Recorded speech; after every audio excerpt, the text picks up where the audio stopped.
rasane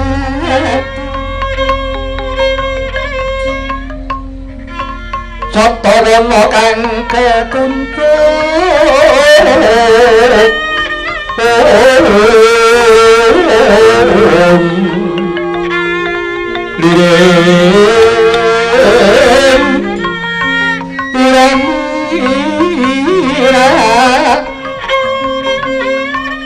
manis maati makulung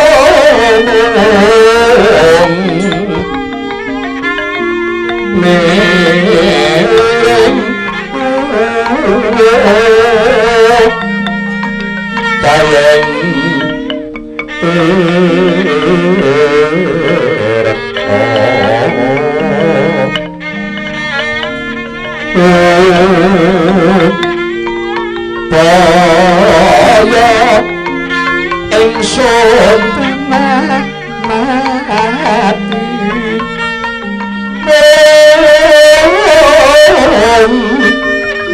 Wuhan sungsang lungsir mangsa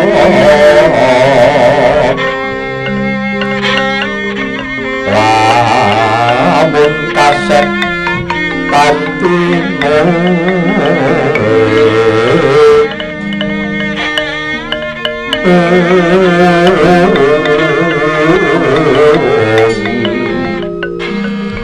lamun kasep kantimu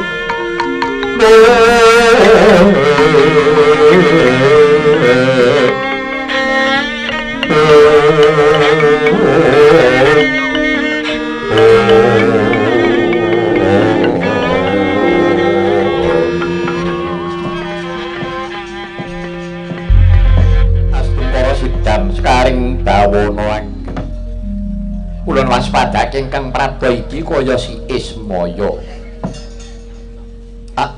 inggih pukulun kula ingkang sowan kanthi karaharjan praptanira Ismaya nok mriki awis saking kasembuh berkah pangestu paduka pukulun raharja wisuwan kula pangateti kula ngatur pukulun iya banget panarima ulun dene kita ngaturake pangateti kajaba saka iku apa baya kang dadi darunane kacetha jeneng kita prapta ing kayangan alang-alang kumitir Ismaya Rama pukulun sesembahan kula inggih estunipun mekaten Rama menawi ta kula menika boten ketaman pepeteng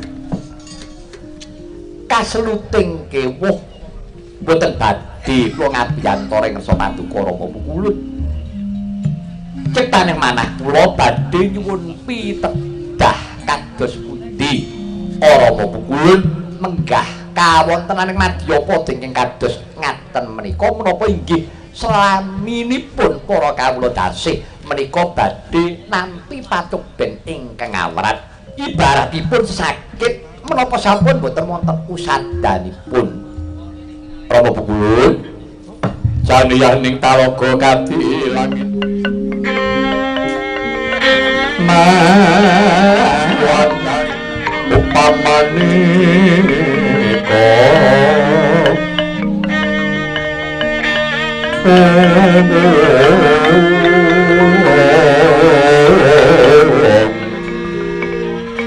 Entang kaya kusumayana sumawur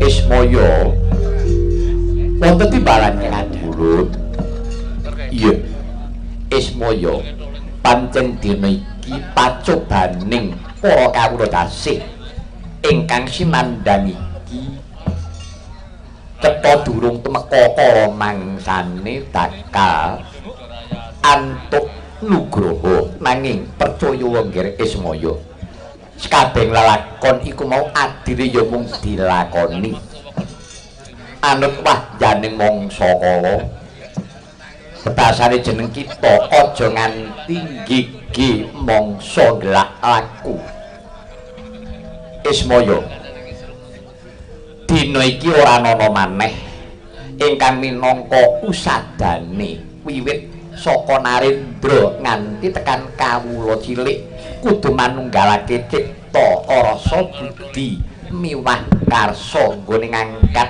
marang pakaryaning negara. Pranyata Narendra iku ora bakal bisa jumeneng pribadi tanpa sinengkuyung dening para kawula dasih. Semono uga kawula dasih iku mau ya ora bakal bisa tumata yen to Raden ayomi kelawan Narendra. Mula nggih gunggung kumpule bener ana tetembungan manunggaling kawula Gusti. Loro-loro ning atunggal kudu nyawijikake tekad waton. Kabeh wis padha nindakake jejibahan kanthi bener sarta nindakake paugeran ingkang cocok ingkang jumbuh kelawan darmaning uripe tak kira ing jagat iki enggal antuk pangapura bakal antuk pepadang diribran kebotang sungunya tanggung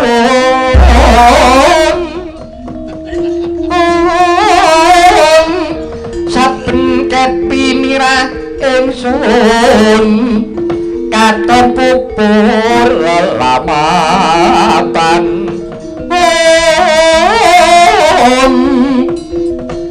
une pito kasut kayu jembal tukara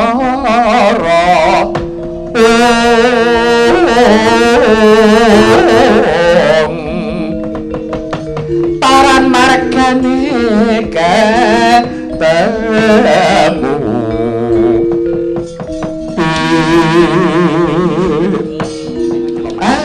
parek paduka pulun kados pundi ayo sranane nggih Ismaya manut kawan jeneng ulun tak dandani Semar.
Memangun mana rahayu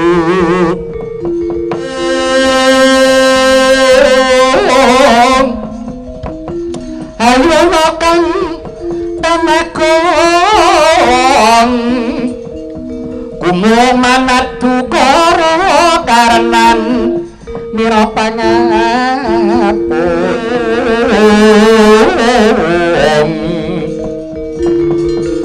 Puspita wangsalan semun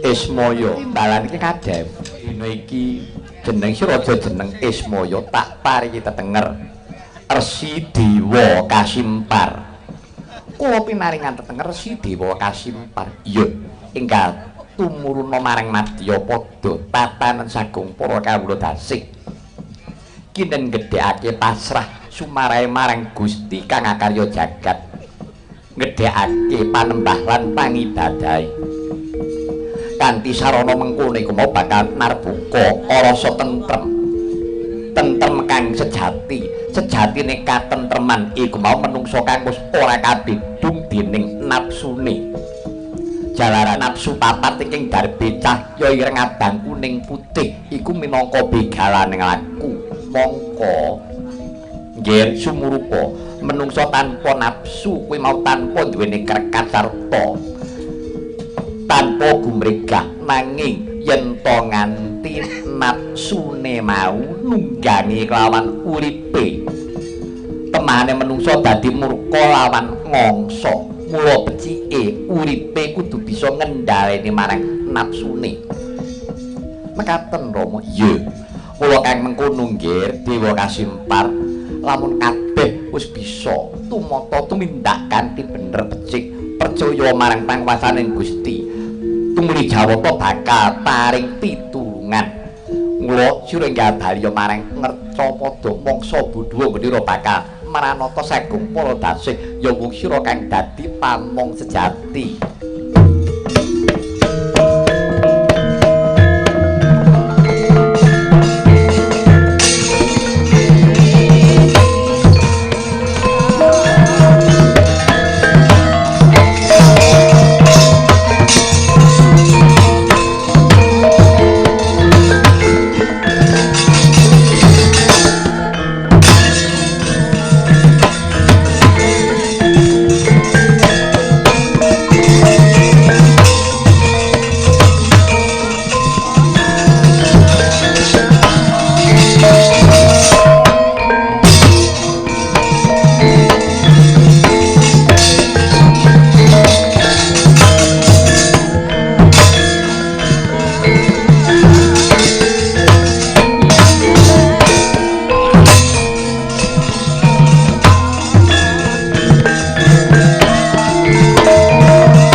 kowe sapa kon karo aku dutaning adil kowe takon kang dadi jenengku aku Resi Dewa Kasimpar yo kowe dewaning rat lho kowe wis ngerti karo aku ngerti apa meneh aku mung kepengin takon apa bener yen lungguhe pendhita kudu kaya kowe kuwi tekse cak-cakan trap-trapaning Brahmana kudu kaya kowe kuwi. Mongko ngertiku pandhita kuwi duweni watak. Siji, memayu rahayuning jiwa, angka loro, memayu rahayuning kulawarga, angka telu, memayu hayuning sasama, kaping 4 memayu hayuning dawana. Mongko cak-cakamu blas dudu cak-cakaning Brahmana. Sebab kowe seneng ora arek bareng kang wis tumata kanthi becik. Karepmu kabeh mbok kon manut karo pranatamu, mbok kon manut karo tata caramu, ora bisa. ora bisa. Dira kasimpat. Piye? Aja ngaku aku yen to kowe iki utusan ing adil. Ketemu pirang perkara. Kowe minangka dadi utusan ing adil, kelakon yen to kowe bisa ngasorake krida iki wis ketok. Nyatane ora ana sing mbok ajab, ora ana sing mbok arah kejaba tukmu peperangan. Pokok janjane mono wong perang durung mesti yen iso ngrampungake perkara ewadene. Yen karepmu kudu mengkono. Ayo tak ladeni. Ora-orane yen aku bakal mundur jangkah padha-padha jago kapuk. Kowe wis tuwa, aku wis tuwa. Ndi sing luwih ulet kulite kelakon mati dening aku?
Aja kleru penampamu ya Kakang.